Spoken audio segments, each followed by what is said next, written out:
Sa pagsalubong sa bagong taon, Dagsana ang mga mamimili ng paputok. sunod-sunod ang mga pasabog sa Gabi ng Pinoy. May ilan tayong kababayan na pinaghahandaan na ang Medianoche. Nakakayanig ang labanan.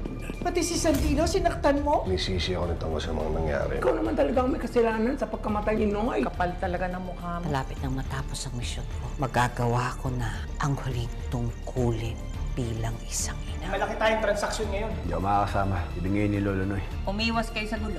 Baka imbis na si Mang Noy, baka ikaw ang malibing dun. Sige na, hindi na ako nung gagawin. Dito muna tayo mag-abang. Sana lang walang mangyaring aberya. Tanggapin mo ang puot ko, tanggol. Masunog ka sa impyerno. Umiinit ang mga tapatan. I'm giving you more time with her. At masanay na rin siya na wala ako. Susuko na ako sa mga otoridad. I'm just here to claim what's mine. Subukan mo. Ano bang pinaglalaban mo? Nauna kayong nagkaanak? Tyrone, we're having a baby. Walang magbabago. Katulad ko, kailangan managot ni Iris. Camila! Sama ka kay Ninang? Camila! Camila, anak! Mga revelasyon.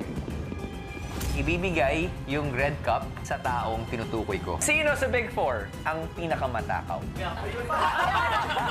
May pinakamaraming admirers. Kay. Kami na tayo. Alam ko ng motibo nila. Kinukuha nila yung internal organs tapos dinidispatch ang katawan gamit ang acid. Ako ang nagsimula ng organ trafficking business na yon. Ano? Niwala pa rin ba kayo na tama ang mga pamamaraan niyo? Nasaan yung mga preso?